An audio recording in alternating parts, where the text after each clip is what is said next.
Porsche, alam mo na ba yung balita? Ano yun, kuya? Alam mo ba na may mga English subtitles na ang ibang online preaching on our YouTube channel? Chincha? Wow! Pero, paano makikita yung mga subtitles? Madali lang yan. Just look for the CC icon at the bottom of your screen. This means na may available ng English caption yung video. Before playing, just click the CC icon to activate the English subtitles. There you go! You can now watch our preaching videos with English subs. Nice! May English caption na po tayo! What are you waiting for? Subscribe na kayo!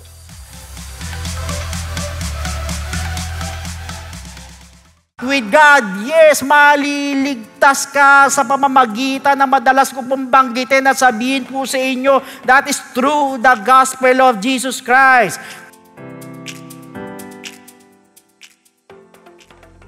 Remember, brothers and sisters, we are not Pharisees nor scribes, but we are all Christians. Not looking like Christians, hindi po, but real Christians.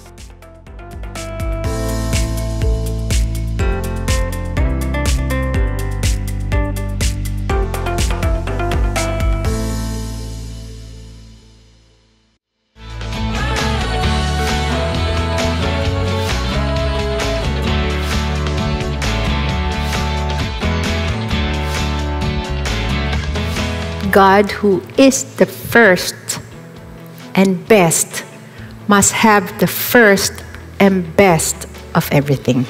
Whether na-rebuke po tayo, or na-comfort tayo, na-encourage po tayo, we do it because we love the Lord. We love His house. We love His people. We love His purpose.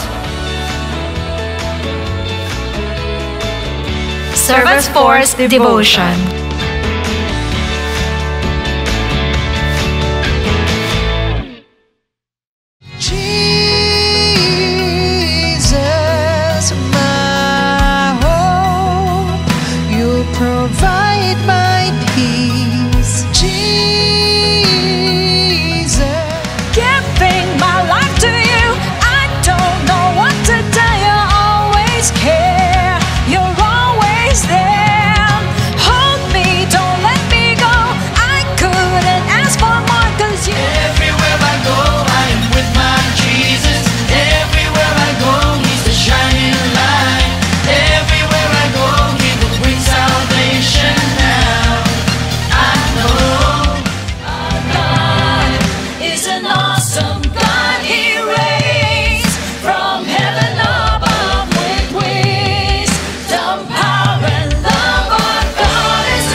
Tayo po ay sabihin natin nagkakaroon ng summer along the way na hindi maganda. May natitira sa atin na pwedeng gamitin natin. Una, ang Diyos of course.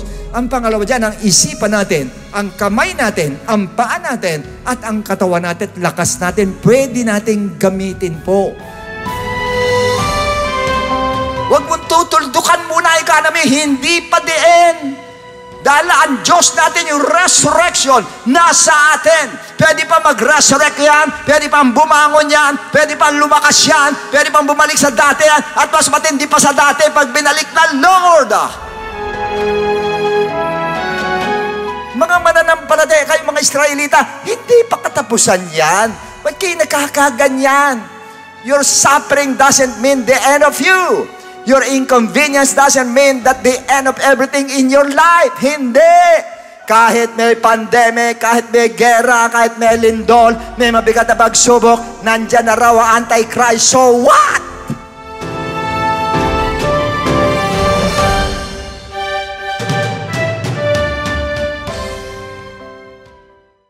Let's talk about the Bible down to its smallest detail.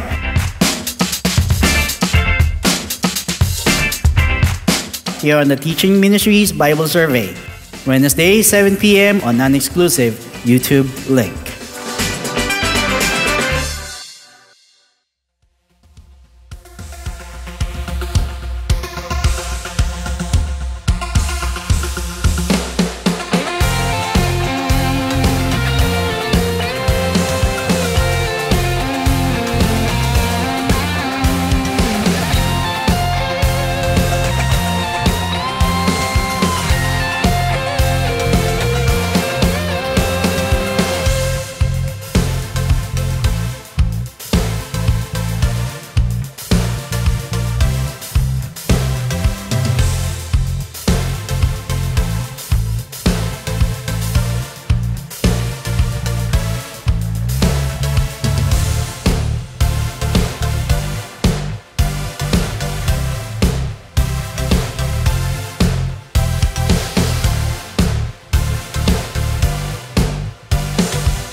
Giving your tithes and offering is fast and easy. Let me show you how. Using the GCash app, send money to this number, and remember, refrain from attaching a voice clip due to its 72-hour expiration. You can also do bank transfer via GCash. Just choose the bank transfer option, then select your preferred bank and key in the church's account details. PayMaya is also available for transferring funds when GCash is inaccessible. Just key in our church's account number. For those who prefer PayPal, just visit www.jctgbtg.com and click the Give Today tab. Our bank accounts are still open for direct and online deposits. These are the account names, account numbers, where you can deposit your tithes and offering, Project G Code, and Friends Again pledges.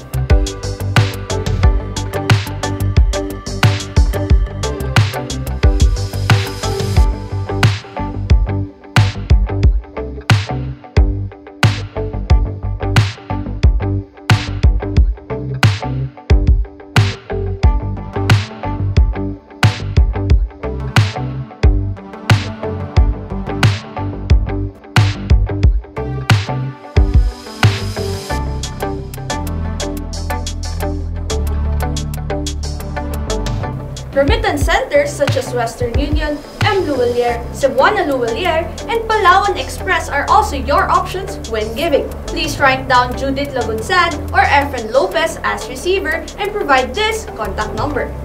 To track your transaction, please make sure to send the details to the same contact number or send a photo of your screenshot of the transaction to our official Facebook page. To know more about our online giving, contact us at these numbers or send us a message on our Facebook page.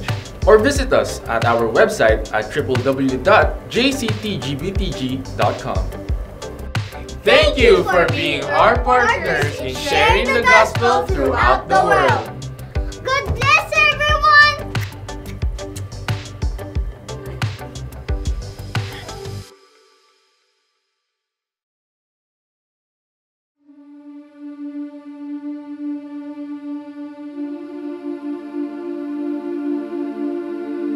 Sa unang araw ng paglilingkod sa harap mo, grabe ang saya ko. Yung sayang hindi ko maipaliwanag.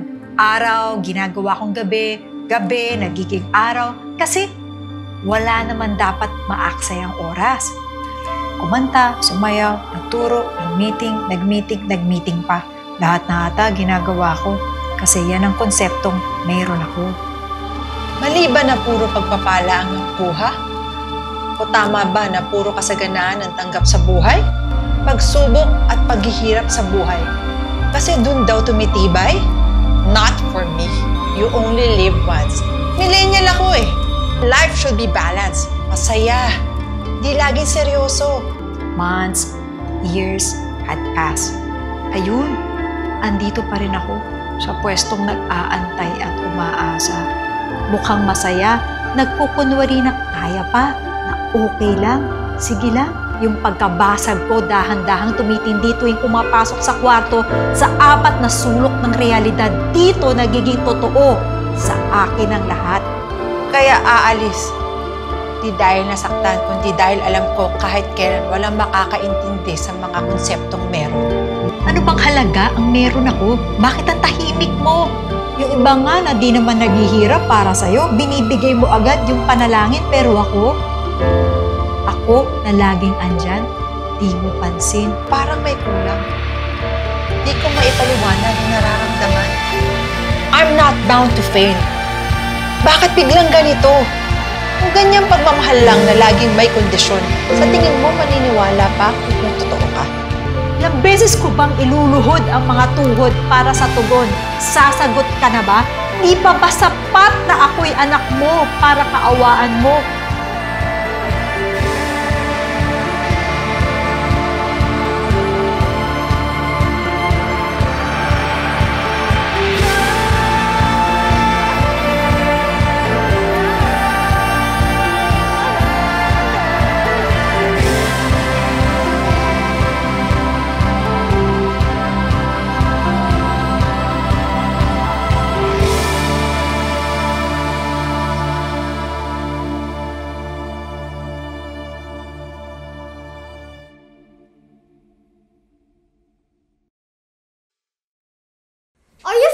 lonely, scared, or worried?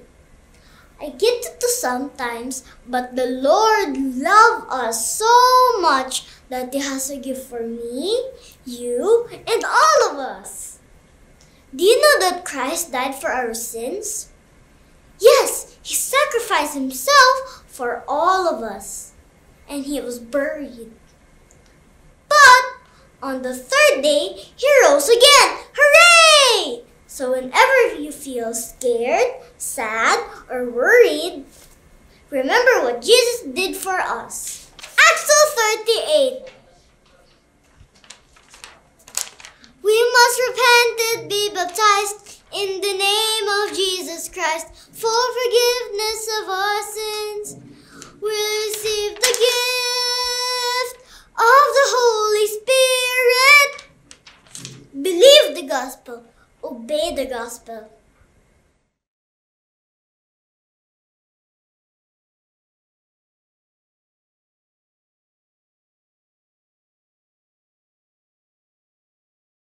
Purihin ang Panginoon, magandang umaga po sa inyo lahat mga kapatid kaibigan. Welcome po sa Friends Again ng Jesus Christ. To God be the glory. Alam ko po na kanina pa kayo nananabik, naghihintay sa ating pong gawain. At alam ko rin na bawat isa ay talagang nagtitiwala at umaasa sa ating Panginoon na ngayong umaga na to ay muli po tayong kakausapin ng ating Diyos sapagkat kinalugdan niya tayo. Ngunit bago po ang lahat, magbasa po muna tayo ng ilang talata sa Biblia.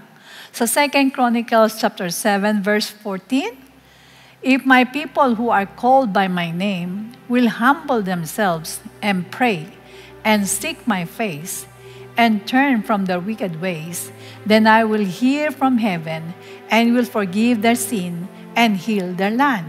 Purihin pong ating Diyos, dito po sa talatang binasa natin ay marami pong mga nangyari na kung saan ang mga Israelita ay napadala ng mga different kinds of mga pestilences at nagtatanong ang Panginoon. Sabi, yung mga tao na tinawag sa pangalan ko, kung sila ay lalapit sa akin at buong pagpapangumbabang manalangin at hanapin ang aking mukha at talikdan ang kanilang mga kasalanan, diringgin ko ang mga prayer nila mula sa langit at bibigyan ko ng kapayapaan o pagagalingin ko ang kanilang bayan at patatawarin sa ating mga kasalanan. Katulad po ngayon, isa po sa ating mga pagkukulang sa ating Diyos, mga kasalanan, nakakaligtaan po natin ang pagdalo sa gawain. Pero ngayon, tayong lahat po ay binigyan ng oras at panahon upang muli makapiling natin ang ating Diyos sa pamamagitan po ng gawain ito at alam ko po na malulugod po ang ating Diyos sa ating lahat. Samantala, iyuko po natin mga ulo, tayo po manalangin. Dakilang Ama, maraming salamat po sa iyo sa umaga na to. Panibagong kalakasan, Panginoon, ang ibibigay mo po sa amin. Tinitiwala po namin ang gawain ito, O Diyos, na mag-umpisa sa simula hanggang sa wakas, kayo pong siya manguna. Pagpalain mo po ang aming beloved Bishop, Panginoon, na gagamitin mo po at tuturuan kaming lahat kung paano po kami magbibigay kaluguran sa inyo. Double portion ng anointing mo ang pagkaloob mo po sa Kanya. At pagpalain mo po kaming lahat na gagamitin mo ngayong umaga upang ngayon dakilang kalooban ay sumaamin pong lahat. Maraming salamat po sa lakas na ibibigay mo sa amin muli. Sa iyo pong lahat ang kapurihan. In Jesus' name we pray. And everybody say, Amen.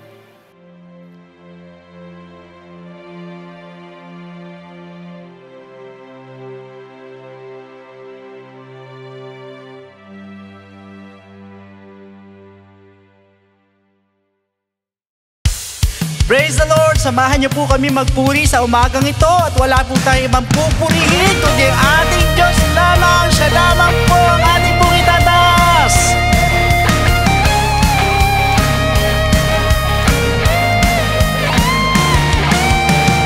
Ibig kong malaman ang iyong layunin sa buhay na hirap ay laging kukunin.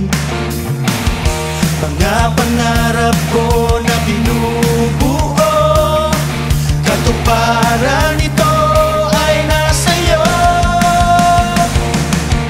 Ikaw lamang ang musika ng aking awit, ang nagbibigay himig sa aking tinig. Ikaw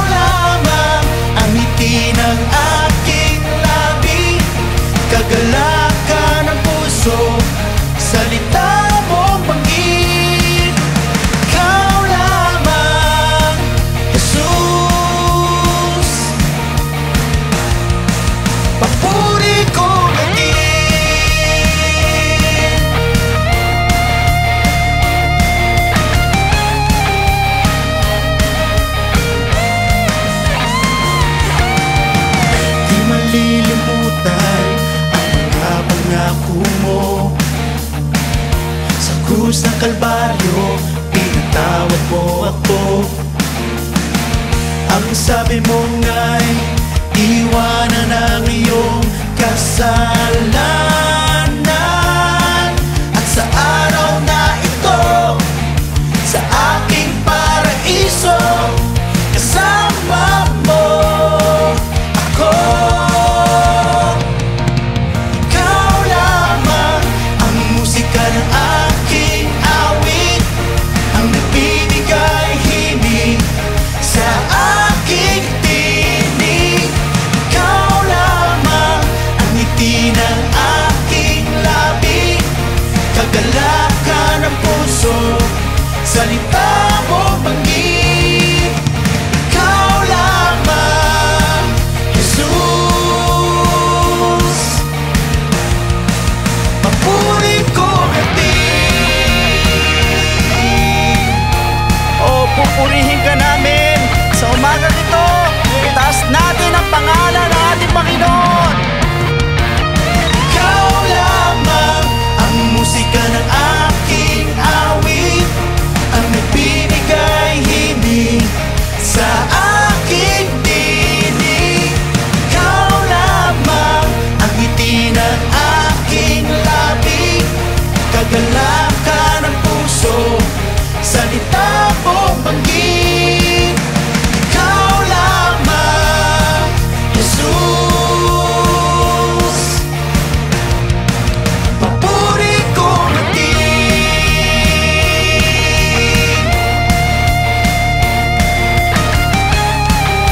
Oh, pupurihin ka namin, Panginoon. Pupurihin ka namin. Hallelujah. Purihin ka, O Diyos.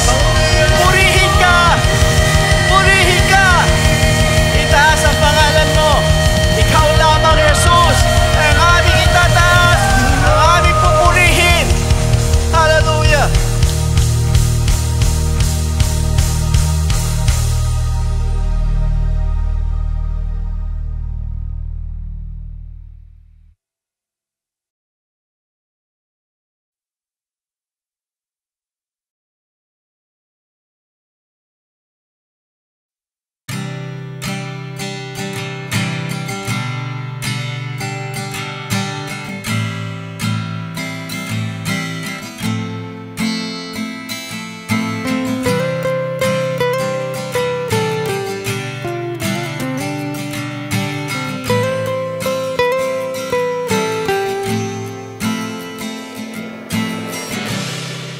Savior and everything,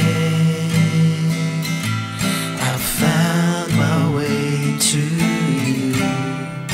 In all my days, you are there. You never fail me, Lord.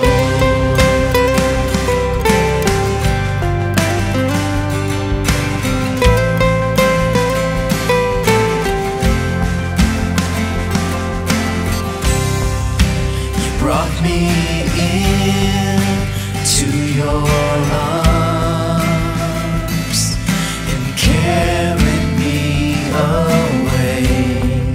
You held me close, now I'm free, free to serve you, Lord. I'm forgiven of my sins. I will lift my eyes to you. I surrender my whole life. I'm alive because of you.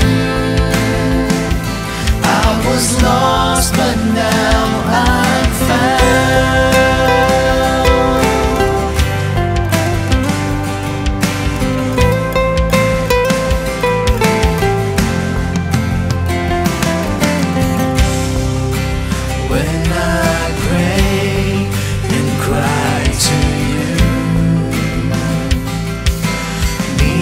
Before your throne, when we go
of the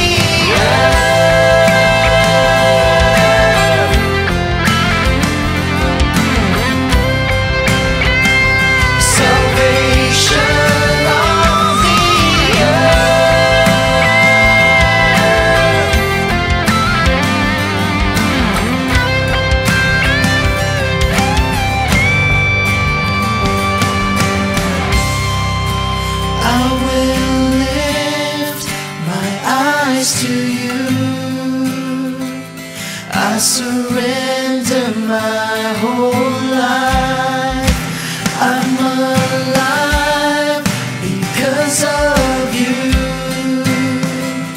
I was lost, but now I'm found. I will lift my eyes to you. I surrender my whole life. I'm alive because of you. I was lost, but now I'm found.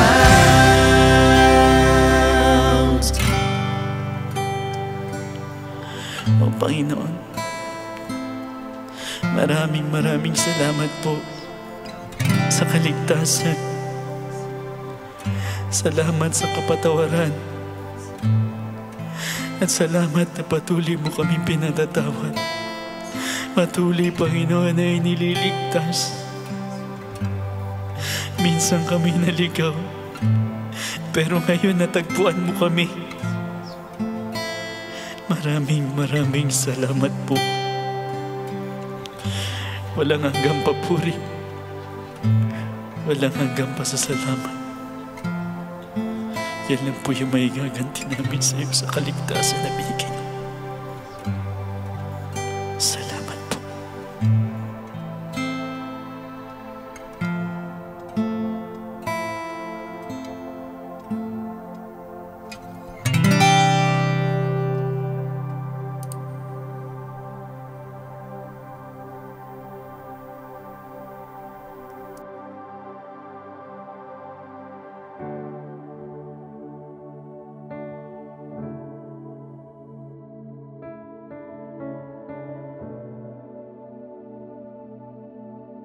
Isang mapagpalang umaga po sa inyo lahat at salamat po sa araw na ito po. Tayo po muli mag-aaral ng kanyang salita. Pero sa ngayon po, alam natin, medyo lumalapit na po ang Kapaskuhan. Kanya pati ang simoy ng hangin, lumalamig na po at kaya naamoy na natin ang Pasko. Alam nyo, wala nang po masama dyan. Although wala pong Christmas sa Bible, pero yung ipagdiwang po yan sa pamamaraan ng Kristiyano ay wala pong problema. Kung ipagdidiwang natin sa paraan ng pagano ay hindi po maganda. Pero kung paraan ng Kristiyano po, nang tinataas natin yung Christ na nandoon, sinasabing Christmas o Christ na nandoon, yun ang maganda po sa Christmas. Kaya sa inyo lahat po, wala pong masama dyan sa pag-celebrate po niya. Pero siguraduhin lang po natin na ang matataas po ay ang ating Panginoon. Okay, so bagong lahat, sa yuko natin ang ulo natin, tayo po'y manalangin.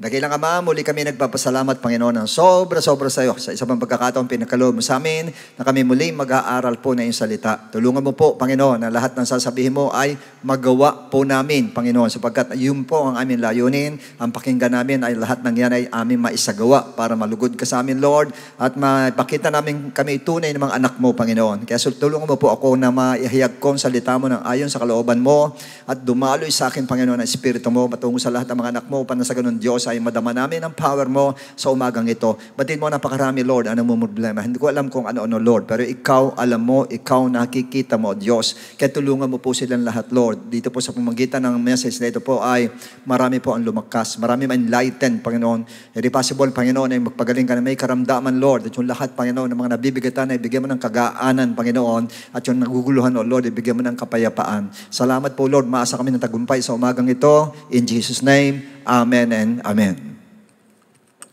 Now in the book of Luke, chapter 1, verses 28 to 31.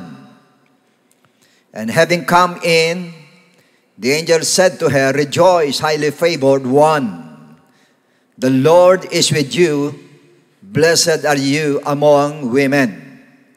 But when she saw him, she was troubled at his saying, and considered what manner of greeting this was. Then the angel said to her, "Do not be afraid, Mary, for you have found favor with God.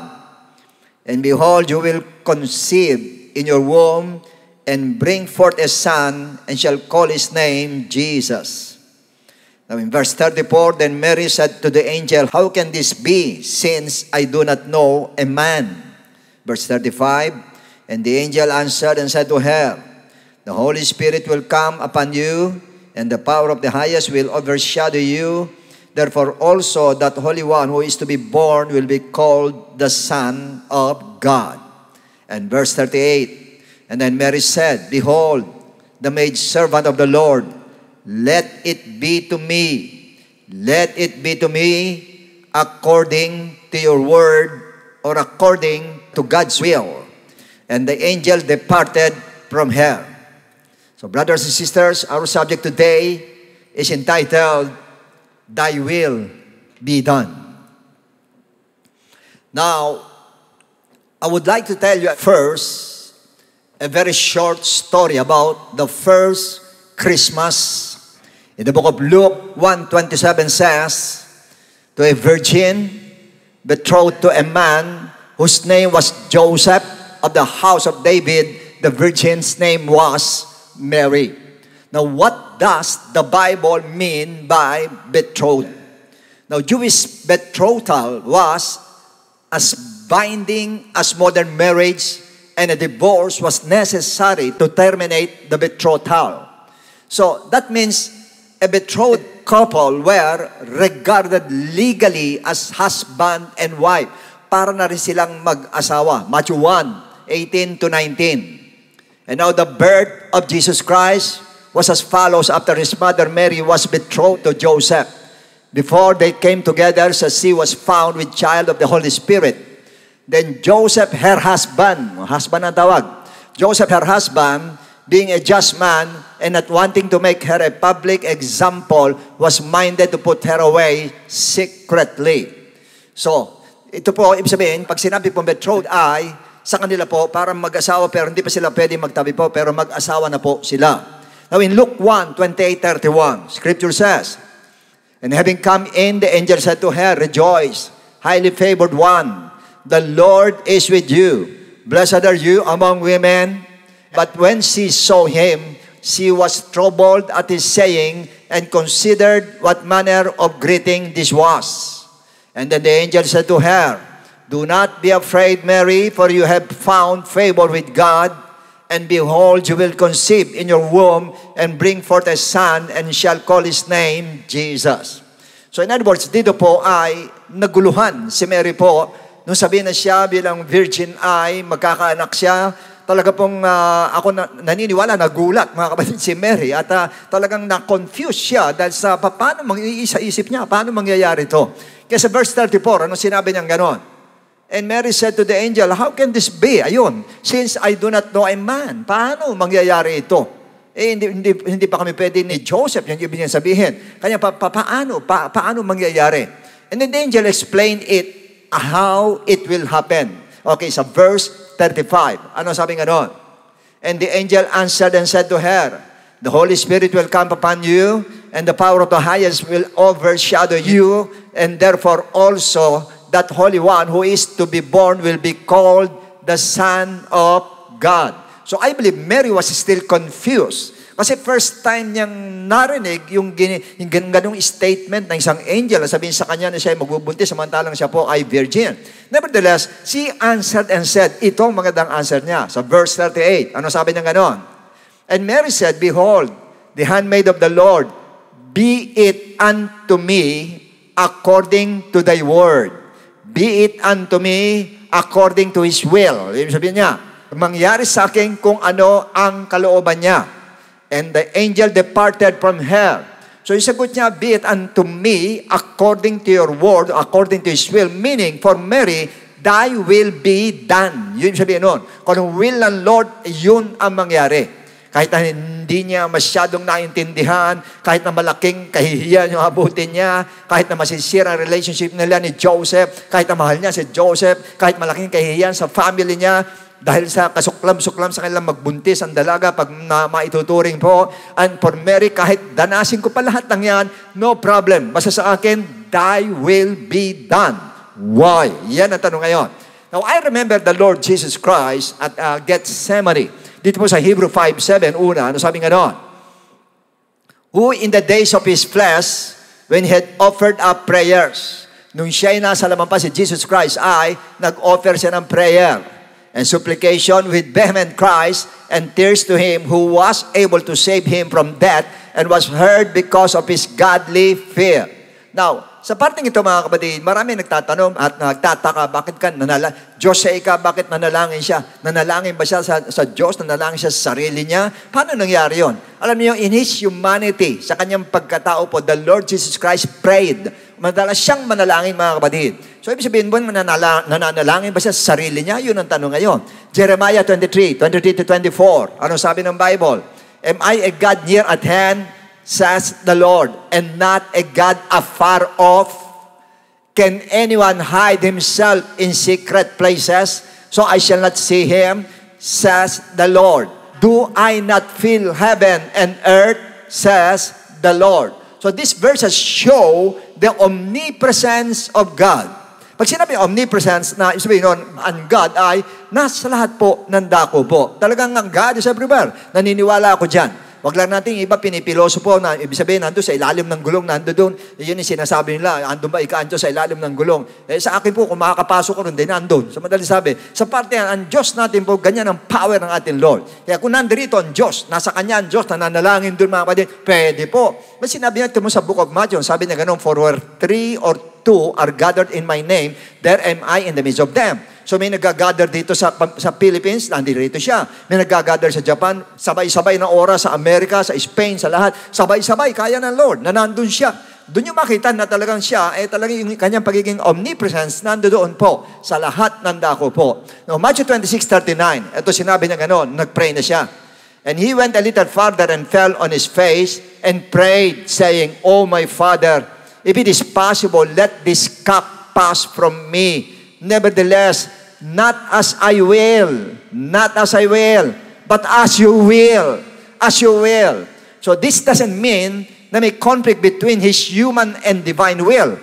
It just shows a statement that He, being a man, can say a normal expression of His humanity. Bilang tao, meron ganun talaga po na sabihin na nakapagsalita ng ganon. However, after He said this, He told this divine statement. Ano sinabi niya? Not my will, but thy will be done. Yun ang mabigat po. Yan din ba ang will ng Diyos sa atin? Yung makita na tulad na nangyari kay Jesus Christ, na siya binugbog, pinahirapan, sinaktan, hiniya, pinako sa cross, pinatay. Definitely not. Hindi po yan sinabi ng kalooban ng Lord. Kaya nga siya pumayag gawin sa kanya mga yun dahil sa ating kasalanan po yun para wag nang mangyari sa atin dahil hindi natin kakayanin po. Pero ang gusto ko i-emphasize dito ay yung sinabi niyang, thy will be done. Ano sabi niyang, thy will be done? Sa kabila na matinding daranasin niya, sabi niya, thy will be done. Now, even in the Lord's Prayer, ano sinabi niya? Matthew 6:10. Ang sabi ng Lord, kung mananalangin kayo ay ganito, in this manner, you pray. Paano yun? Your kingdom come, your will be done on earth as it is in heaven. Your kingdom come, your will be done. Your will be done. Saan? On earth as it is in heaven. So the Lord Jesus Christ said, in this manner, therefore, pray. Paano yan? Thy will be done. Kung mananalangin kayo, thy will be done. And even when He prayed at Gethsemane, He said this 3 times. And earlier, Mary said also, and answer to the angel of God was, thy will be done. But bakit puro thy will be done? Kay Mary, thy will be done. So Lord, thy will be done. What is behind the praise, thy will be done? Ano nasa likod nito? Yan ang tanong ngayon. Now, we may observe in Matthew 26:37-38, o sabi ng Lord, and He took with Him Peter and 2 sons of Zebedee, and He began to be sorrowful and deeply distressed. Then He said to them, my soul is exceedingly sorrowful even to death. Stay here and watch with me. Now, the Lord Jesus Christ began to feel sorrowful and very heavy. Why? Yan ang tanong. Because he knew what lies ahead. Alam niya kung anong mangyayari po. Babayaran niya ang kasalanan ng buong mundo o sanlibutan at dadanasin niya ang puot ng Diyos sa kanya ipapataw at ang brutal na paraan ng pagpatay sa kanya. Alam po niya. Now, however, after he prayed and declared, thy will be done, tapos niya sabihin niyo, magmula na yung pagkanulo siya ni Judas, ay kalmante lang siya. Kaibigan pa nga tawag niya kay Judas Nilitis ng one-sided, binanto ng mga false accusations, pinarusahan na matindi, hanggang sa ipako siya sa krus, pero hindi siya umimik. Ang sinabi, he opened not his mouth. At kahit di na niya halos makayang hirap, ay di siya nagreklamo at namatay siyang kalmante ang ating Lord. Why? When he said, thy will be done, okay, listen to me. He meant, that's where I will rest. Pag sinabi ko, I will be done, diyan ako napapahinga. Nandyan ang aking kapahingahan. Nandyan ang aking kapayapaan. So this is a statement and prayer of acceptance of whatever His will is. Kung yung kalooban niya, tanggap natin. In other words, we have to say this kind of prayer when we are confused. Pag confused tayo, pag naguguluhan ka, natatakot ka, wala ka na magawa, insecure ka, nasa dead end ka na, the prescription of God is, thy will be done. Now, as a matter of fact, yung iba, imbis ma-solve ang problem, lalong lumalala, lalong nag-aalala, lalong natatakot, lalong na-insecure. Bakit nagkakaganon? Yung wrong prescription, my will be done. Yun ang problema. Di ba, dapat thy will be done. Now, balikan natin si Mary po. After the angel told her about her virgin birth, naguluhan siya, pero pinaliwanagan siya ng angel, and I presume, di pa rin niya maintindihan. Pero nung sinabi niya, be it unto me, or thy will be done, meaning thy will be done, in Luke 1:46-47, ano sabi ni Mary po? And Mary said, my soul magnifies the Lord, and my spirit has rejoiced, ay nagre-rejoice na, in God my Savior. So she rejoiced, dalaga siya magbuntis, but she rejoiced. Why? Nang sabihin niya, be it unto me, nakatumbas ng thy will be done, na kalmante na siya, na-relax siya, kasi pinaubayan na niya sa kalooban ng Lord ang lahat. And as a result, naunawaan niya kung gaano siya kapalad, mga kapatid. At ang resulta ng thy will be done, alam na natin, the way of salvation for the whole world, yan ang will ng Lord sa tao, pirming mabuti po. Now, that's why, Paul says in 2 Corinthians 13:5, yan ito ngayon, examine yourself. Ayan na. As to whether you are in the faith, test yourselves. Do you not know yourselves that Jesus Christ is in you? Ayun. Unless indeed you are disqualified. So I believe this is not a question of theology, not a matter of religion, or knowing about the Lord Jesus Christ intellectually, but of intimacy. Meaning, hindi lang ang faith ang pina-examine ni Paul po dito. Instead, the will of Christ in your life. Yan bang ginagawa mo at ang buhay natin ay ayon pa rin sa will ng ating Lord. Dapat pala ini-examine din natin. Yan, yung sarili natin, in-examine natin kung nasa will pa tayo ng Lord or wala na tayo sa will niya. Ibig sabihin, anuman ang condition mo, kahit pinagpapala ka pa, examine yourself. Kung nasa will ka ng Lord o wala, why? Sa Romans 2:4, ano sabi nga doon? Or do you despise the riches of His goodness, forbearance, and long-suffering, not knowing the goodness of God leads you to repentance? Ayun. Yung kabutihan ng Diyos ay nagtutulak sa'yo para mag-repent ka. Ano yung sabihin nun? Sometimes pinagpapala ka para mag-repent ka. Imagine that. Ganun ang ginagawa ng Lord. Dahil yung kabutihan niya matindi po. Kanya, pagka ganun po, kahit pinagpapala ka, examine yourself kung nasa will ka pa ng ating Lord. Lalo na pag nakakadama ka ng kaguluhan o tila baga puro sablay ang nangyayari sa'yo o puro problema ka na lang sa sunod-sunod, hindi ka na makaahon. Why? Tingnan mo, baka nawawala ka sa will ng Lord. At ang mabigat, baka nagagawa mo yung laban sa will ng Lord. Yun ay mas matindi po yan. Alam niyo kung bakit? Sa Acts 9:5 kay St. Paul. Alam natin nangyari kay St. Paul. Sa una, pinersecute niya ang Church of God. Pinapatay pa niya mga si Stephen. Ito ang nangyari. Nagkaroon sila ng encounters sa road to Damascus. And he said, who are you, Lord? Nagtanong siya. Then the Lord said, I am Jesus whom you are persecuting. Ayan, nasusunod. It is hard for you to kick against the goads. It is hard for you to kick against the goads. Paglihis sa will ng Lord, ang ginagawa mo ay, yung sinasabi mo ay para kang sumisipa sa goad. Ano yung ng goad? What is a goad? Yung ox goad is a sharp piece of iron stuck into the end of a stick. Yun po yun. Ayan, may drawing tayo. Yan po yan. Ito, yung dulo nito. Para ka sumisipa dito mga kapatid, pag wala ka sa kalooban ng Lord at pag may ginagawa ka hindi kalooban ng Lord. In fact, si Shamgar killed 600 men using goad in Judges 3:31. After him was Shamgar, the son of Anat, who killed 600 men of the Philistines with an ox goad. And he also delivered Israel. So yung sinisipa mo, pag kumikilos ka na against the will ng Lord, yung ganon ang sinisipa na, ibig sabihin, para mo sinasaktan ang sarili mo pag wala ka sa will ng ating Lord or gumagawa ka ng hindi will ng ating Lord. Tanong, paano malalaman kung wala ka sa will ng Lord? Sa heaven, ito tandaan nyo, sa heaven may joy tsaka peace.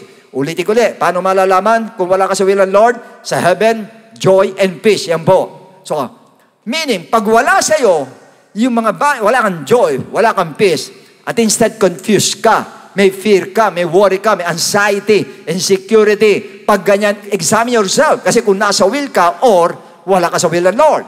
Kasi pangako sa Matthew 11:28, ano sabi niya gano'n? Come unto me, all you who labor and are heavy laden, and I will give you rest. Rest ang gusto ng Lord. Pangalawa, sa ibang tao, marami mong natutuwa sa'yo, nakakagaan ang kaba ng loob, o nakakatisurang ka, at nakakainisan ng marami, lalo ng kapwa mo believers. Yan ngayon ang tanong. Nire-respeto ka ba o takot sa'yo o mga tao? At sa likod mo, maraming sinasabi, pag nakatalikod ka, examine na. Pagka may ganyan ka, yung sa likod mo may nagsasalita, marami sa madaling sabi, at tinabaga hindi ka nire-respeto, yan ngayon, medyo magtanong na tayo, mag-examine tayo sarili natin kung nasa will ng Lord, yung ginagawa natin at yung mga sinasabi natin. Pang-apat, binebless ba ang gawa mo or hindi pinagpapala? Pero maaari din naman mali ka, kaya hindi pinagpapala. Pero kung yung hindi ka binebless dahil may mali ka, ayan ngayon, ang tignan mo sa harapan ng Lord, kung nasa will ka ng Lord o hindi. May umiiyak ba sa likod mo? Yan ngayon matindi. Ikaw, tawa ka ng tao, pero may umiiyak sa likod mo. May umiiyak ba sa likod mo dahil sa sama ng ugali mo? O pinupuri ka sa likod mo? O dahil maganda ang gawa mo? Alis na dalawa. Ikaw ba may umiiyak sa likod mo dahil masama ang gawa mo? O pinupuri ka dahil mabuti ang ginagawa mo? Alis na dalawang yan. Malalaman mo ngayon. Kaya examine yourself. Mabigat yan. Ito ang susunod. Yan bang kasama mo? Yan bang kaibigan mo? Yan bang kapatiran? Yan bang boss mo? Yung leader mo, nanay mo, tatay mo, asawa mo, anak mo, kamag-anak mo, o co-worker, o pastor mo man?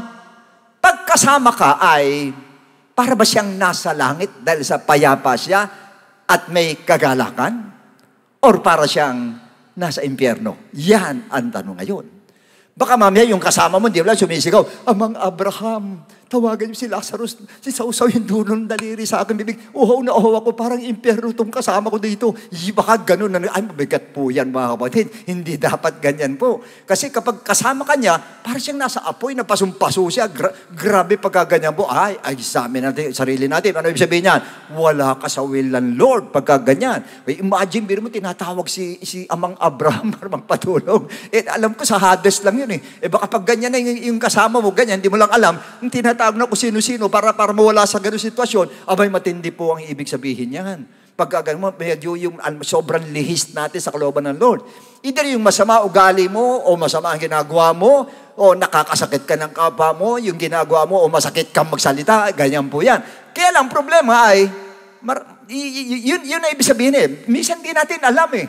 Kaya minsan may nagsasabi sa atin, pero ayaw mo naman tanggapin pag may sinasabi sa atin. Pag sinasabi sa atin, nakasangga tayo, yan ang problema po. Alam niyo, pag gusto niyo malaman ang will ng Lord, kayo mismo magtatanong. Minsan tanong mo yung kasama mo, oy, okay ba akong kasama? Ano sa palagay mo? Ikaw, okay kang kasama sa akin. Ako, okay ba ako sa'yo? Dapat gano'n, malalaman mo. Sasabihin sa'yo mga kapatid, yung tunay na kaibigan, sasabihin sa'yo, ito, ganun ka, ganyan ka. In a nice way, sasabihin sa'yo. Kung ano ka talaga, kung masama ugali mo, sasabihin sa'yo. Masama salita mo, sasabihin sa'yo. Yun ang kaibigan. At dapat tanggapin natin. Pag tinanggap natin, mapupunta tayo sa will ng Lord. Pag nasa will tayo ng Lord, ayun, makakalaya siya. Yung kasama mo makakalaya sa impyerno. Pagka ganyan, mga kapatid. O kaya yung will ng Lord, ulitin ko, yung will ng Lord ang pinaka-importante sa ating mga mananampalataya. Kasi sa atin, nakikita lang natin yung Pasko eh. Okay, Pasko, maganda naman yan. Pero yung sinabi ni Mary na yun, thy will be done, yun ang dapat po na tinitignan natin sa Christmas, yung thy will be done. Kaya lang, ang problem, maraming takot sa will ng Lord. Dahil sa mga bagay na napapahintulot ang Lord sa atin na tingin natin na hindi mabuti. Katulad ng baka mapahintulot ako sa mabigat na pagsubok. Kung tutuusin, sometimes talagang aminin natin, hindi sometimes, madalas, napapahintulot tayo. Why? Yan naman ang tanong. 1 Peter 4:19, ano sabi nga doon? Therefore, let those who suffer according to the will of God, those who suffer according to the will of God, who suffer according to the will of God, commit their souls to Him in doing good as to a faithful Creator. So, God's will for us includes having to suffer. Kasama po ang kalooban ng Lord na mag-suffer po tayo. But what does Peter mean by that? Ano ibig sabihin ni Peter? 1 Peter 4:12. Beloved, do not think it is strange concerning the fiery trial which is to try you. Fiery trial which is to try you, as though some strange thing happened to you. So, it is a process of trial for our faith. Yun lang po yun. To see if it is genuine or not. Kaya yung faith natin, genuine o hindi, kaya pinadadaan tayo sa ganun na suffering po. Meron pa sinabi si Peter, 1 Peter 4:13. Ang sabi nga nun, kusunod the verse. But rejoice to the extent that you partake of Christ's suffering. You partake of Christ's suffering, that when His glory is revealed, you may also be glad with exceeding joy. So in this suffering, you must rejoice. Imagine that. Why? Because you become partaker of Christ's suffering. Nakibahagi ka sa hirap ng ating Lord. What kind of suffering? Yan ang tanong ngayon. Verse 14, diretso. If you are reproached for the name of Christ, hinihiya ka, blessed are you, mapalad ka. For the Spirit of glory and God rests upon you. On their part, He is blasphemed, but on your part, He is glorified. If you are reproached for the name of Christ, or someone persecutes you for obeying His command, or when someone tries to destroy your reputation, sa likod mo kung ano sinasabi, hindi naman totoo, because she hates you, seeing you being blessed by God, o nainggit siya yung malasabi, or when you're passing through tough times or difficult days, talagang dumadaan ka ng ganon, suffering from pressure or sometimes illness, ito ang mga kinatatakutan natin sa will ng Lord. But Peter said, we have to rejoice. Why? Because the Spirit of glory and of God rests upon you. Pag nandiyan sa atin sa trials ng Lord, at sa Lord galing po yung trials na yan, ay ganun po mga kapatid, na talagang sabihin natin na bibigay glory sa atin, Lord. On the part of non-believers, He is blasphemed. But on our part, He is glorified. And this suffering is what the Bible calls suffering unto glory. Yun po ang suffering natin. Suffering unto glory. Magsasuffer ka, pero pag napagtagumpayan mo ay magbibigay ng glory sa ating Panginoon. Kaya kayo lahat na nasa pagsubok po, huwag kayong mag-alala po. Sapagkat pag yan pagtagumpayan nyo, kaluwalhatian ng Diyos ang kasunod po dyan. Yun ang tingnan natin na yung sa ating trials po, magbibigay ng glory sa Lord. Hindi ba yung magbibigay ng kahihiyan sa Lord, kundi glory bibigay sa Lord sa pamamagitan ng pagkilos ng Lord sa atin. Pag kumilos na, nandun ang glory ng Lord. Sa verses 15 and 16, ano sabi nga noon? But let none of you suffer as a murderer, ayan, a thief, an evildoer, or as a busybody in other people's matters. Yet if anyone suffers as Christians, let him not be ashamed, but let him glorify God in this matter. So, ibig sabihin noon, kung tayo nagsasuffer dahil sa gumagawa ka ng kasalanan, gumagawa ka ng mali, masama ugali mo, hindi maganda ginagawa mo, aba, hindi po magandang suffering yun. Sa madaling sabi, nagsasuffer ka dahil doon sa maling ginagawa mo at kasalanan ginagawa mo. Pero kung nagsasuffer ka raw dahil bilang Kristiyano at nagsasuffer ka, aba, maganda daw, sabi ni St. Peter. Kaya kailangan mag-rejoice po tayo. That's why, do not be afraid about the will of God. Huwag tayong matakot po. Alam nyo, unang-unang reason sa Matthew 6:10. Ano sabi nga doon? Your kingdom come, your will be done on earth as it is in heaven. Your will be done on earth as it is in heaven. Your will be done on earth. Yan po. Maganap ang kalooban mo sa mundo. Maganap yung kalooban mo. As it is in heaven. Na katulad ng sa langit. Matthew 6:10 sa Tagalog. Ano sabi nga doon? Naway maghari ka sa amin. Sundin nawa ang iyong kalooban dito sa lupa tulad ng sa langit. Tulad ng sa langit. Meaning, maganap ang kalooban ng Diyos dito sa lupa in this place of trials and problems in life, kagaya ng nasa langit. So meaning, your prayer is the will of God for this earth where we are may be more like heaven, and which is a place of rest and joy. That means, pag sinabi mo, thy will be done, it means maganap sa lupa or dito sa earth ang kalooban mo tulad ng nasa langit, na nandun ang tunay na kapayapaan at tunay na kagalakan. Yun ang ibig sabihin ng thy will be done. Now, ano nga ba exact meaning thy will be done? Ano ba talaga ito? Now, it means surrendering your free will from God and rejecting your power and privilege to choose what you want. Yun ang ibig sabihin po.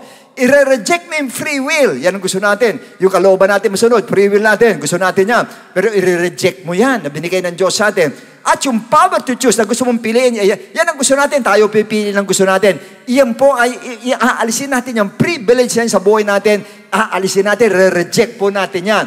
Na madalas nagpapahirap po sa atin. Yung kalooban natin na yon. Why? Kasi madalas pinipili natin yung easy way ang gusto natin. Yung shortcut ang gusto natin. Kaya pagdating sa dulo, ay napapalpak po tayo. Napapahamak tayo. Why? Madalas sa hindi, ang way ng Lord ay difficult po. At yun ang ayaw natin, yung difficult way. Kasi sa Lord, madalas sa hindi, iikot ka muna bago mo makuha yung will niyang mabuti at gusto natin. Talagang paikutin ka muna ng Lord. Naalala ko mga kapatid, itong mga Israelites, hindi po ba? Yung travel ng 40 days, ginawa 40 years, imagine that. Pinaikot pa sila maigi, samantalang doon din naman ang tuloy nila. Ganun ang Lord eh. Ang problem, hindi natin matanggap ay hindi yung will niya eh. Kasi okay sa atin yung will niya, alam natin mabuti ang kanyang will. Pero yung way niya, yun. Yung way niya, tayo, doon hirap na hirap. Basically, yun ang ayaw natin at di natin matanggap. Yung way ng ating Lord. Yung way patungo sa will niya, kasi mahirap nga ang way niya madalas. Kanya, example si Joseph. Alam natin si Joseph. Sinabi siya, nagsabi, ang ganda ng panaginip, ang will ng Lord sa kanya, ikaw ay yuyuko lahat sa'yo. O then sinabi, pati tatay mo, lahat kayo yuyuko kay Joseph. E then maganda, hindi ba? Pero ano nangyari? Yan ang tanong ngayon. Yung ba nangyari agad? Hindi po eh. Grabe yung pinagdaanan ni Joseph talaga na kailangan ikulong muna, kailangan ibenta muna, kailangan ihulog sa balon muna, pagkatapos kailangan pagbintangan muna ng mali, samantalang tama naman siya. Ganun na nangyari sa kanya hanggang sa tumatanda siya. Yun ang way niya, tumatanda siya. Ganun ang way niya, negative ways ang sa kanya. Pero pagdating sa dulo, ayun, nakuha din po niya yung will ng Lord, nakuha rin po niya. Kaya lang yung way na dinaanan niya, ay talagang difficult way, tough, very tough yung way na dinaanan niya. Na ayaw natin. Hindi ubra po, dadaan po tayo sa ganyan talaga para ma-hit natin yung kalooban ng Lord. And as far as way is concerned, way of God is concerned, may sinabi sa Isaiah 55, 8-9, ano sabi nga noon? Alam natin ito, my thoughts are not your thoughts. Yung kaisipan nyo, hindi ko kaisipan. Kaya huwag may papantay yung isip mo sa Diyos. Nor are your ways, my ways. Pati yung way, hindi katulad ng ways ko yan. Iba ang ways ko. Ganong pagkakaiba. For as the heaven is higher than the earth, so are my ways higher than your ways, and my thoughts than your thoughts. Kung gano'n daw ang pagitan ng langit at lupa, ganong kalayo ang paraan natin sa paraan ng Diyos. Ganong kalayo pag-iisip natin sa pag-iisip ng Diyos. Paano kung pangungunahan ng Diyos ngayon? Paano hindi ka susunod sa way ng Lord? Ang layo ng way ng Lord sa way natin po. Na gusto natin, shortcut mga kapatid sa Lord. Hindi, umiikot muna. Ba't pinaiikot ng Lord? Tanong nyo na lang sa Kanya pagdating nyo ron. Hindi sinabi ng Lord, pero ito sa parting ito, pinapaalam sa atin ng Lord. May mga reasons po. Nandiyan na sa Bible po, pinaikot sila dahil baka mamaya bumalik pa uli sila. May mga reason ng Lord. Kaya lang tanong natin, bakit ganun pa? Di hawakan na lang niya, na kontrolin na lang niya para hindi na bumalik. Ba't kailangan umikot pa? Ganun talaga. Yan lang sa Lord eh. Biro mo, kailangan iligtas tayo. Ano magliligtas? Dugo na isang walang kasalanan. O pwede naman si Jesus Christ na lang, okay, wag nang pahirapan ganun. Wag na rin ipakong ganun. Saksakin na lang para patayin na agad, para wala nang hirap. Ay, yung dugo, nandun na rin. Ba't kailan dumahanas pa ng ganun? Yan ang sinasabi ko. Yung pamamaraan ng Lord na hindi natin makuha at hindi natin matanggap. Pero pag yan ang natanggap natin, yan ang maganda po. Kasi most of the time, hirap tayo maunawaan ang way ng Lord. Kasi nga, ang layo ng agwat ng way ng Lord sa agwat ng way natin po. Langit at lupa ang agwat po niyan. The best thing to say is, thy will be done. Yan po. Alam niyo, tsaka alam ni Paul yan. Kaya grabe ang submission niya. Unto death ang kanyang pagsunod. Kaya anong ginawa niya? Nung nasa difficult ways na siya, anong ginawa niya? Sa Acts 16:25, yan yung sinabi niya. But at midnight, Paul and Silas were praying and singing hymns to God. Nasa loob ng prison sila, nandun sila sa dark moment nila, nasa difficult way sila, anong ginawa nila? They prayed and they sang. Yan ang sabi ng Bible. Na sila'y kumanta sa Diyos at yung mga prisoners were listening to them. So ano ibig sabihin yun? Yung prison ay ginawa niyan tulad sa langit, tulad sa heaven, na nag-aawitan ng mapuri doon, yung mga angels, mga saints ng Lord, nag-aawitan. Ganun ang ginawa niya. Na yung kalooban mo, Lord, sa lupa ay gaya ng nasa langit. Yun ang ibig sabihin po. Na yung kalooban ng Diyos dito sa lupa ay gaya na nasa langit. Ano ba yung nasa langit? Kapayapaan, praising nandun, at nandun ang kagalakan. Yun ang ginawa niya. Doon sa loob ng kulungan mismo, na sabihin natin na talagang oras ng kadiliman at oras na may hirap, difficulties talaga nando doon, ay ginawa niya langit yung loob ng kulungan na yan. Pati nga yung mga prisoners na nandun, mga mamamatay tao, lahat nakikinig eh. Naramdaman nila yung langit ng oras. Imagine ganong katagal sila nakakulong doon. Noon lang nila naramdaman ang heaven.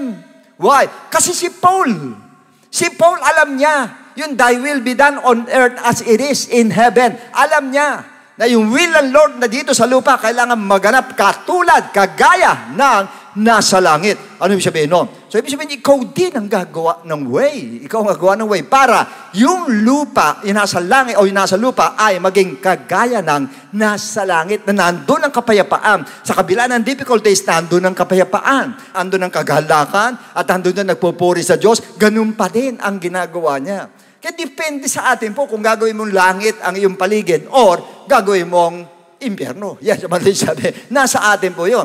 Ano result? Miracle from heaven. Sa heaven nang galing. Ginawa mo heaven, may nanggaling sa heaven. Ngayon, yung miracle nangyari po mga kapatid. Why?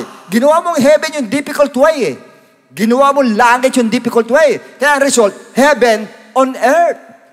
Imagine yung heaven, nandun sa earth. Ganun na nangyari. Kaya may miracle siya. Naku, miracle. So kung gusto niyo ng miracle, ganyan po, simple-simple. Itong earth, gawin nyo heaven mga kapatid. Pero iba sa atin, pag pinadaan ang difficult way, ano result? Reklamong ginagawa natin. Saan language yan? Language ng hell yan. Lahat na nagre-reklamo na sa hell mga kapatid, kaya hindi ubra po. Si Daniel 6:22, alam na natin, binawalan sila mag-pray. Ano ginawa niya mga kapatid? Lalo siya mag-pray. Nakita siya. Talagang pinakita, binuksan pa yung bintana para makita siya. Ano nangyari? Sa Daniel chapter 6:22. My God sent His angel and hinulog siya sa lion's den. Yun ang parusa, hinulog siya. Nung hinulog siya, yung hari nag-aalala, pero siya, ano sabi niya ganon? And His angel and shut lion's mouth so that they have not hurt me because I was found innocent before Him and also, O King, I have done no wrong before you. Take note, my God sent His angel. Nagkaroon ng angel doon sa loob ng lion's den. Imagine that. So, ibig sabihin yung lion's den, naging langit. Dahil nagkaroon ng angel na doon mga kapatid. At hindi lang yun. Yung leon nakabagsik-bagsik at talagang baka hindi ka pa bumabagsak, tinatalong ka na. Umamo bigla eh. Nandun sila, nagtitingin na lang sila ni Daniel mga kapatid, bilang umamo eh. Ang tanong bakit? Yung lupa ginawang heaven eh. Yun ang ginawa niya. Hindi niya tinignan yung difficulties. Hindi niya tinignan yung difficult way. Ang tinignan niya yung will ng Lord. Alam ko ang kalooban ng Lord ay iligtas ako dito. Alam ko ang kalooban ng Lord ay hindi ako pababayaan niya. Ano nangyari? Dumating yung angel ng Lord. Yung nasa heaven, bumaba mga kapatid. At pagkatapos yung pong leon na yun, nasaksakan ng bangis mga kapatid, bumait. Kala mo tagalangit mga kapatid, bumait bigla eh. O kanya nga meron sa Bible, di ba, na yung mga leon daw makakausap, yung mga leon daw magiging maamo. Ginawa ng Lord sa kanya. Why? Ayan tanong. Kasi yung nasa lupa, yung difficult way, ginawa niyang heaven, mga kapatid, because thy will be done, nasa isip niya. Ano result ng thy will be done kay Daniel? Oh, heaven on earth. Yun na nangyari po. Yung heaven ay napunta sa earth. But the best example po ay si Ruth. Yan ang pinakamatindi po. Yung biyanan niyang si Naomi ay inabot ang matinding kapigat yan. Alam po natin lahat. Namatay ang asawa, 2 anak, bumagsak ang kabuhayan, walang natira. Ngayon, nagdesisyon si Naomi, ano sinabi ng gano'n? Sige, ganito na lang nangyari, maghiwa-hiwalay na lang tayo. Kasi wala na, hindi ko na kayo pakainin. Nalahan man ako anak para mapangasawa niyo. Alam mo, antayin niyo ba ito yung panganganak ko? Huwag na, matanda na ako, paano akong manganak? Yun ang sabi. Yun nasa isip niya, sa kanya, hiwa-hiwalay na. Pero si Ruth, ito sinabi niya. Ruth 1:16-17. Listen to me. But Ruth said, entreat me not to leave you, or to turn back from following after you. For wherever you go, kung saan ka pupunta, huwag mo sabihin, iwan kita. Huwag mo akong pigilan sa pagsunod ko sa'yo. Sapagkat kung saan ka pupunta, doon ako pupunta. And wherever you lodge, kung saan ka mamamalagi, I will lodge. Doon din ako maninirahan. Your people shall be my people. Yung tao mo, siya ko rin magiging tao, siya magiging kasama ko. Kung sino yung kasama mo, kasama ko din. And your God, my God, kung sino ang Diyos mo, yan din ang Diyos ko. Where you die, kung saan ka mamatay, I will die. Doon din ako mamamatay. And there will I be buried. The Lord do so to me. And more also, sana mangyari din sa akin, at mahigit pa dyan, if anything but death parts you and me. Kamatayan lang, magpapahiwalay sa atin. Meaning, for Ruth, sa kabila ng ganun inabot ng biyanan niya, at alam na niya kung ano magiging kapalaran niya pag ganun ang kasama mo, na talaga naghihirap na talaga, wala na talaga. Ano sa kanya? Thy will be done pa rin sa kanya. Thy will be done, Lord. Bahala ka na po, Lord. Basta will mo lang ang masunod. Kahit ano pa mangyayari, okay sa akin, Lord. Now, dahil sa thy will be done niya, pinagpala siya, nakapag-asawa ng mayaman, nagkaanak na si Obed, and then si Jesse, then David, hanggang sa umabot yung thy will be done niya kay Joseph, asawa ni Mary. Ano ba sabihin nun? Meaning, umabot kay Mary yung thy will be done niya, at sinabi rin niya yung thy will be done. Sinabi ni Ruth, dumating kay Mary yung thy will be done. At sa kabila ng kahihiyan, mabigat na problema, maaaring harapin ni Mary hanggang maaaring harapin niya lahat. Pero thy will be done pa rin, umabot pa rin po sa kanya. At yung thy will be done niya ay nag-extend pa rin, umabot sa ating Panginoong Hesukristo. Hanggang kay Jesus Christ sa Gethsemane po, umabot yung thy will be done. Tinapos sa cross of Calvary. Ano result ng thy will be done? Na nag-umpisa kay Ruth, nag-extend kay Mary, nag-extend sa ating Panginoon Jesucristo, at tatapos sa cross of Calvary. Salvation of mankind. Naligtas na. Or salvation natin lahat. Kaya tayo nandito ngayon, may nagsabing isa. Si Ruth ang nagsabi niya, thy will be done. Hindi man thy will be done, pero yung ibig niya sabihin, nakarating kay Mary, sinabi ni Mary.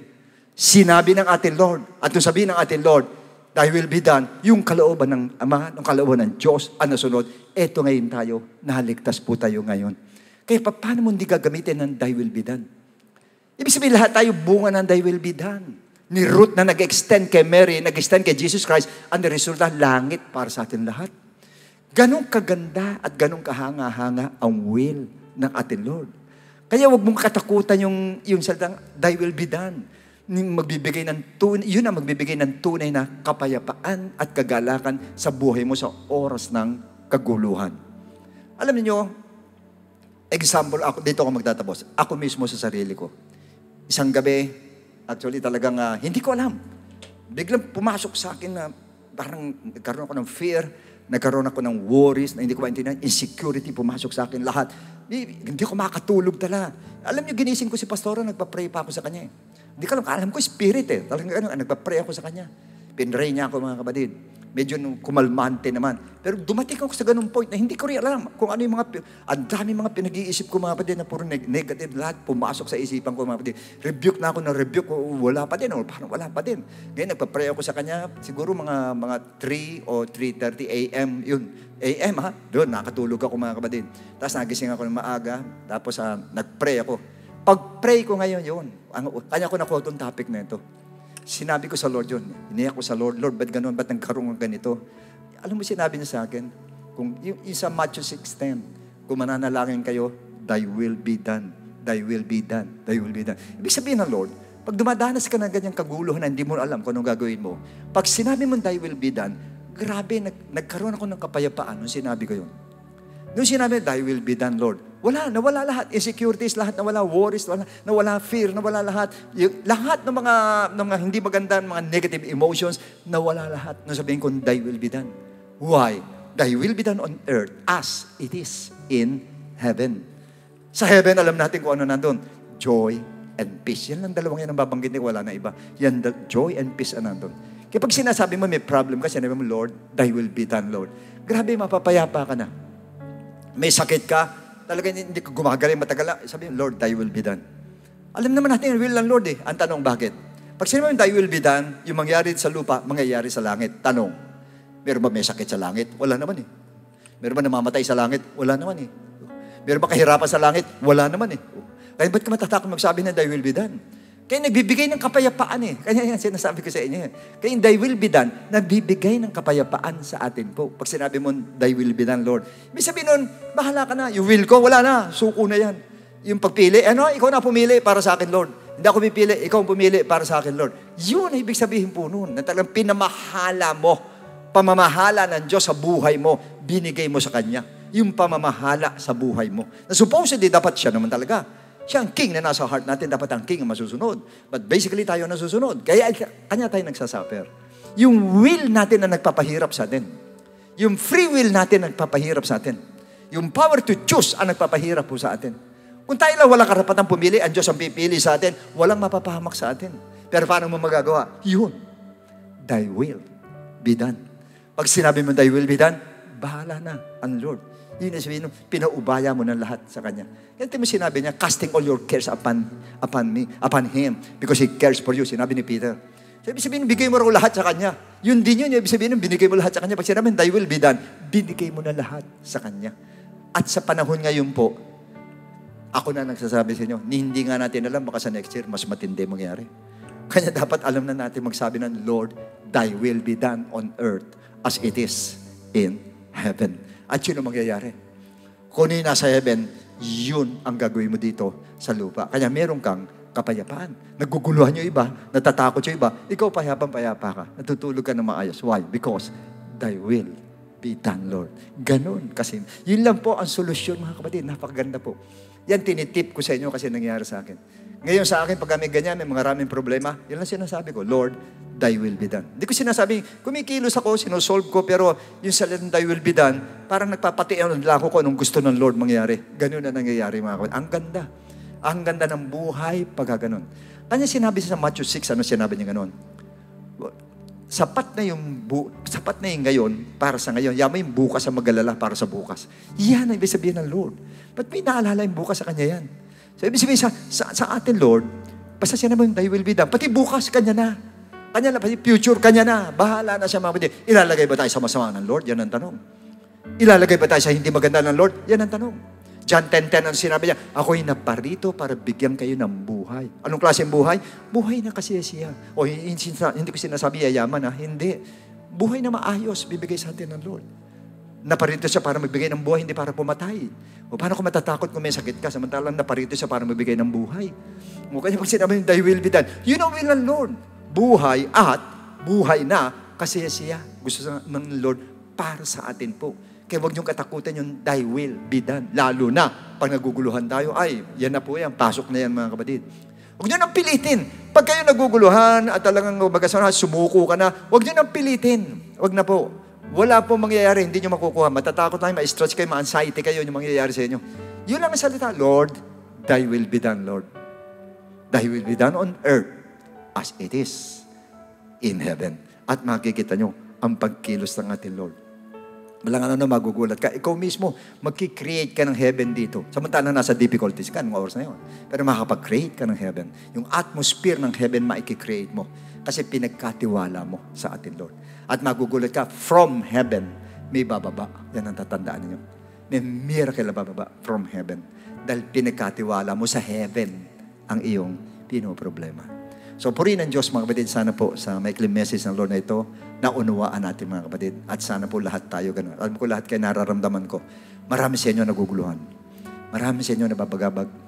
Marami sa inyo bigat na bigat. Alam ko marami sa inyo. Kaya sa parteng ito, pinahintulot ng Lord ito. Marami sa inyo, hindi nyo na alam kung anong gagawin. Confused ka. Talagang insecurities nandoon. Hindi mo alam, nag-iisip ka, anong mangyayari sa next year? Anong mangyayari? Yan na nasa isip natin. Kaya pinasasabi sa inyo ng Lord, yun lang ang prescription ng Lord. Lord, thy will be done. At magkakaroon ka ng kapayapaan, magkakaroon ka pa ng kagalakan. Yun ang buhay na gusto ng Lord para sa atin. Kanya tayo pinili ng Lord para maging kakaiba. Ito tinawag na peculiar people sa 1 Peter 2:9. Na you are the chosen generation, a royal priesthood, a peculiar people. Pag sinabing peculiar, kakaiba po tayo talaga. Na kahit nasa difficulties po tayo, ay parang wala. Nandun pa tayo at nandun ang kagalakan sa atin. Yun ang gusto ng Lord na mangyari po sa atin lahat. Kaya lahat na nabibigatan, napapagal, ang sabi ng Lord, kapahingahan, bibigay sa'yo ng Lord. Pero walang kapahingahan pag hindi mo ginamit. Ang prescription yun sa'yo, yun, my will be done. Ay, lalo ka maguguluhan. Dapat, thy will be done. Yun po ang dahilan eh. Kaya hindi natin masabing thy will be done. Kasi meron kang gustong mangyari. Meron kang paraan na gusto, sana itong gawin na Lord, sana itong gawin, sana ganun. Huwag ka na magsasana. Wala na si Susana. Ang gawin mo na lang ay, Lord, thy will be done. Magugulat ka, ang ganda ng pakiramdam mo, magaan at mararamdaman mo na meron kang Diyos at nasa kamay ka ng ating Diyos na buhay. So, purihin ang Lord mga kapatid at sa Horse Point mananalangin po tayo. Yuko natin ang ulo natin, pikit natin ating mga mata. Dakilang Ama, maraming salamat po uli, Panginoon. At sa mensaheng ito, Panginoon, muli, naunawaan namin ang gusto mong mangyari sa amin, Lord.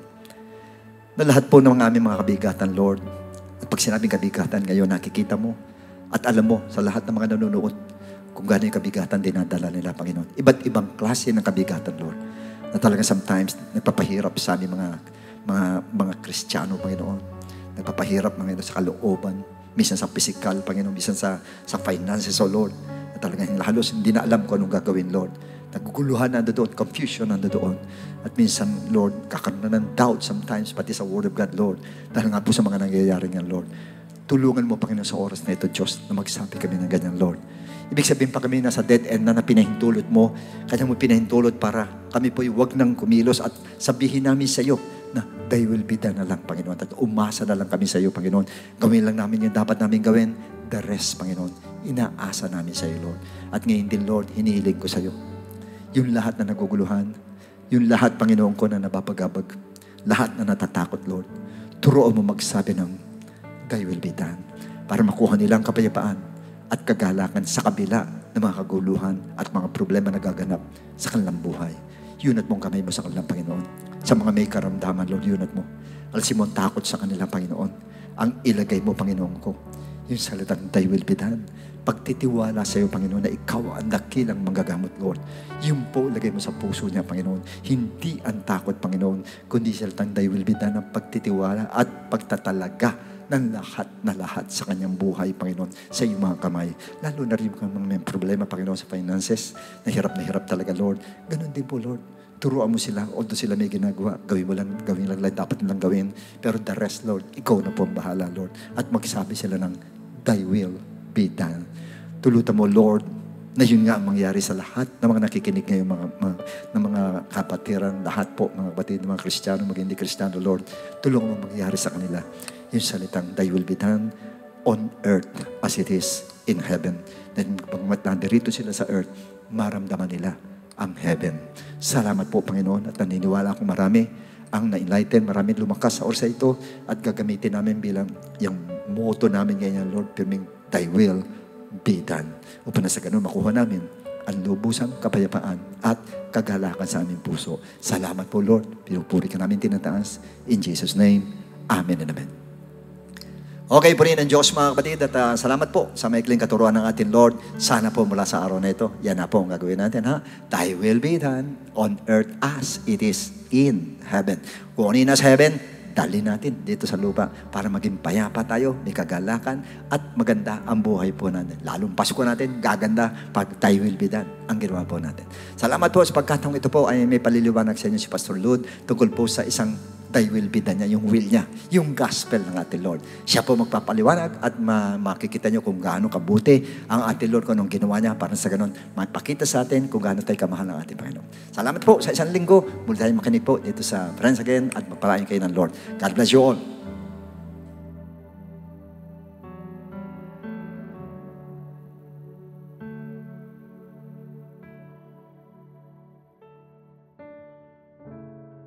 Praise the Lord. Salamat po sa ating Panginoon through our beloved Bishop na muli tayo'y pinaalalahanan naman talaga ng ating Panginoon that our will cannot go beyond God's. Pirming thy will be done po yan dapat, or pirming ang kalooban po ng Diyos ang masusunod. At naniniwala po ako, especially to all our first-time viewers, in order for you to do the will of God is you need to accept Jesus as your Lord and personal Savior by believing in His gospel. Kaya lang po ang tanong, what is the gospel of Christ that we need to believe? In the book of 1 Corinthians chapter 15, verse 1 to 4. Moreover, brethren, I declare to you the gospel which I preached to you, which also you received and in which you stand, by which also you are saved, if you hold fast that word which I preached to you, unless you believed in vain. For I delivered to you first of all that which I also received, that Christ died for our sins according to the Scriptures, and that He was buried, and that He rose again the third day according to the Scriptures. Now, the gospel of Christ is about the death of Christ, the burial of Jesus Christ, and the resurrection of Jesus Christ that we need to believe. Kailangan maniwala po tayo sa gospel na yan. Kaya lang po, right after we believe, hindi po dyan natatapos. We need to apply this gospel to ourselves. Sa paano pong paraan?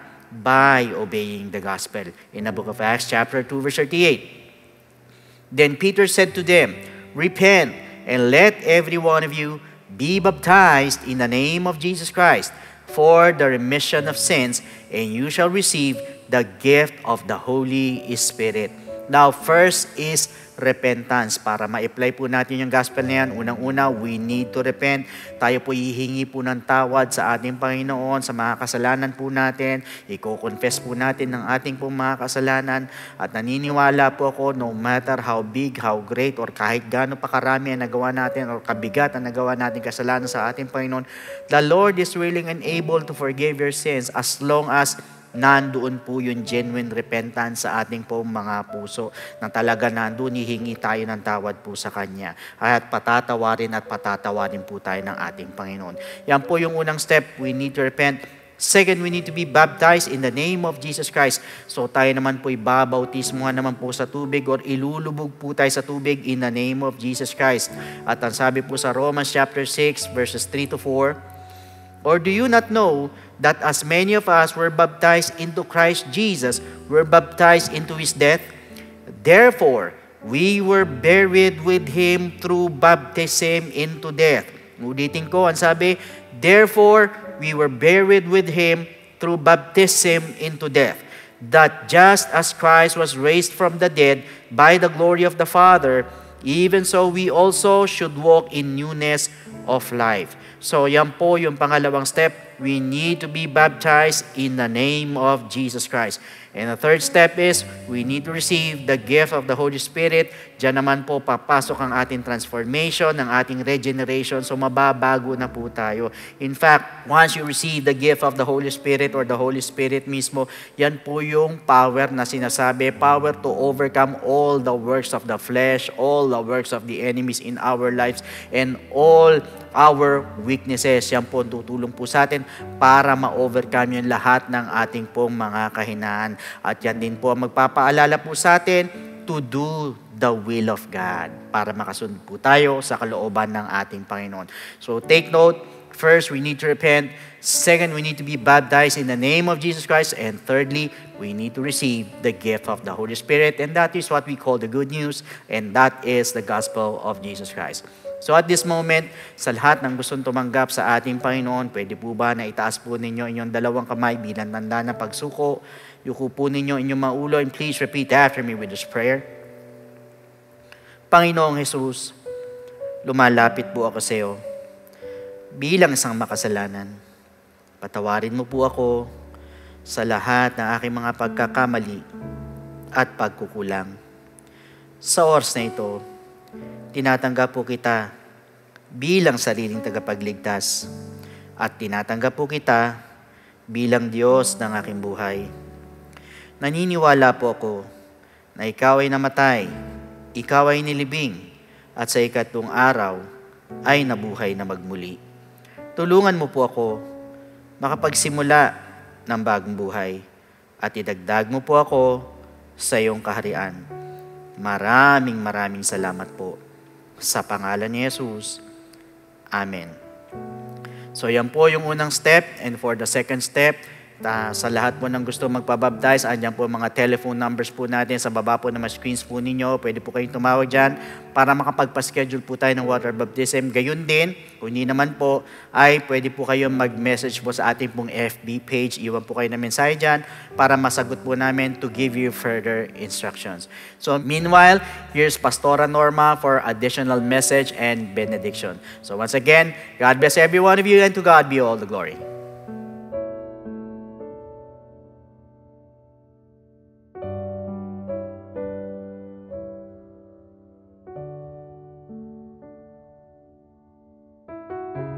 At para tayo po'y magkaroon ng kapayapaan at kagalakan, ay talagang sabihin natin pag tayo po ay may problema, sabihin natin na thy will be done. Kinakailangan po talaga na gawin po natin yung basic principle ng ating Panginoon, ng sinabi po ng ating beloved Pastor Ludwig. Samantala tayo po ay dadako sa ating offertory sa 2 Chronicles chapter 7 verse 4 and 12. Then the king and all the people offered sacrifices before the Lord. Then the Lord appeared to Solomon by night and said to him, I have heard your prayer and have chosen this place for myself as a house of sacrifice. Alam po niyo, ito pong si King Solomon, nung matapos po yung kanilang pinapatayong lugar ng ating Diyos, nag-alay po sila. At makikita natin na nag-alay na marami si Solomon. Kaya nung verse 12, ang sabi, the Lord appeared to Solomon nung gabi na yon. At sinabi niya na narinig ko ang prayer mo. At pinili ko tong lugar na to para sa sarili ko, para sa pagbibigay ng inyong mga sacrifice. At alam ko po marami pong gawain ngayon ang pinipili ng Panginoon para daluyan ng ating pong mga offerings. At isa po ang ating church na kung saan dumadaloy ang biyaya ng Diyos, na dito po natin sa ating church binibigay ang pagpapalang binibigay sa atin ng Diyos, dito naman po natin binibigay ang para po sa ating Lord. Amen? Ngayon po ay panahon na upang magbigay tayo sa ating Panginoon. For complete details of our online giving, please refer to the ways and means to give dyan po sa ating ADP sa unang part ng ating programa. Maraming salamat sa mga kapatiran na walang sawang sumusuporta sa ating mga gawain, at ganun din sa mga satellite members natin na nag-tune in. Please give your tithes and offerings to your respective satellite churches. Para naman sa mga viewers from other churches, pakibigay ang inyong kaloob sa inyo-inyo pong iglesia. Also, we have our one-on-one online counseling via Zoom every Sunday until 3 p.m. Please visit the link to be posted after our online service. Moreover, here are important announcements. The last session for the 1FC Book 3 online workshop was held yesterday. Online workshops will resume next year. Please be informed that there will be no My God Connection starting tomorrow. It will also resume next year. Tune in to our Tanong Ko, Sagot Nyo, Part 2, for the salu-salubong questions, happening on Tuesday, December 14, 7 p.m. via FB Live on our church official Facebook page. The last Bible survey for this year will air on December 15, Wednesday, 7 p.m. via an exclusive YouTube link. Our last online General Bible Study is on December 16, Thursday, 7 p.m. on our YouTube channel. Don't miss the YouTube premiere on our year-end presentation entitled Two Worlds, happening on December 21, Tuesday at 8 p.m. Our yearly Pasko sa atin will air on December 24, Friday, 8 p.m. on our official YouTube channel. Catch our much anticipated Salu-Salubong 2022 on December 31, Friday, 8 p.m. also on our official YouTube channel. Kahit naka-break ang iba natin mga gawain, patuloy tayong mag-tune in to our online worship services every Sunday morning at 10 a.m. here on YouTube.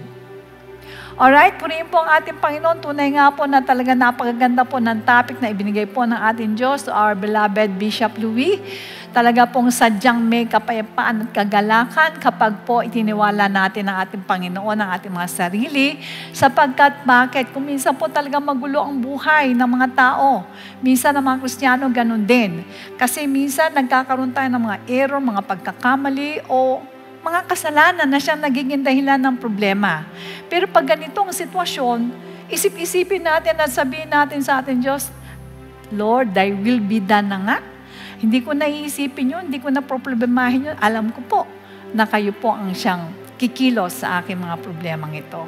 Kaya po ngayon, napakaganda po na isama natin sa ating pong prayer. Kung meron tayong problema, sabihin natin sa Panginoon, thy will be done. Sapagkat bakit? Nakita namin kung paano kumilos ka sa buhay ng isang tao kapag sinasabi niyang, thy will be done. Amen? Purihin po ang ating Diyos. Iyuko po natin ang ating maulo. Let us pray. Purihin ka, Panginoon. Maraming salamat po sa mensahe mo na ipinagkaloob mo po sa amin through our beloved Bishop. Salamat po talaga na papanahon itong topic na to sapagkat napakarami po ngayon na namumroblema, naguguluhan sapagkat sa nangyari sa amin, Panginoon, ay talagang palagi nandoon ang worries, insecurities. Salamat o Diyos, tinulungan mo po kami. Tinuruan mo po kami kung paano ka namin, Panginoon, lulugurin. Tiwala lang namin ang aming mga sarili sa iyo at tiyak at sure ang kapayapaan at kagalakan na matatanggap namin kapag sinamahan namin ito sa aming prayer at sinabi namin sa iyo na thy will be done, O Lord. Tiyak at sigurado na tutulungan mo kami. Marami kang perfect example sa amin na si Ruth, Panginoon, dahil sa sinabi niyang, thy will be done, Ama, kayo ang nagbigay, Panginoon, ng magandang resulta na nagresulta, Panginoon, sa kaligtasan namin lahat. Salamat po ng marami, Lord. Igawad mo po, O Diyos, ang iyong mapagpalang kamay sa bawat isa sa amin. Pagpalain mo po mga kaisipan ng iyong mga anak. Pagpalain mo po mga pisikan ng iyong mga anak. Ganon din po, ibuhos mo masaganang pagpapala sa iyong mga anak. At patuloy mo pong pagpalain ang bawat isa, Ama. Abutin mo po, Lord, ang lahat ng may karamdaman. Iunat mo po ang iyong mapagpalang kamay sa kanila at pagalingin mo po silang lahat. Ibangon mo rin, Panginoon, ang mga hanap buhay, ang mga trabaho ng iyong mga anak. At alam namin, for good, na itong taon na to, Panginoon, magwawakas sa maganda pong pagpapala. Maraming salamat po at nakatitiyak po kami ng kapayapaan at kagalakan na sumaamin kapag nandirito sa aming isip at puso na sabihin namin sa iyo, thy will be done, O Lord. Salamat po ng marami. In Jesus' name we pray, and everybody say, Amen. Purihin po ang ating Diyos. Maraming salamat po sa inyong pagdalo sa ating gawain hanggang sa susunod na linggo. God bless you all and to God be the glory.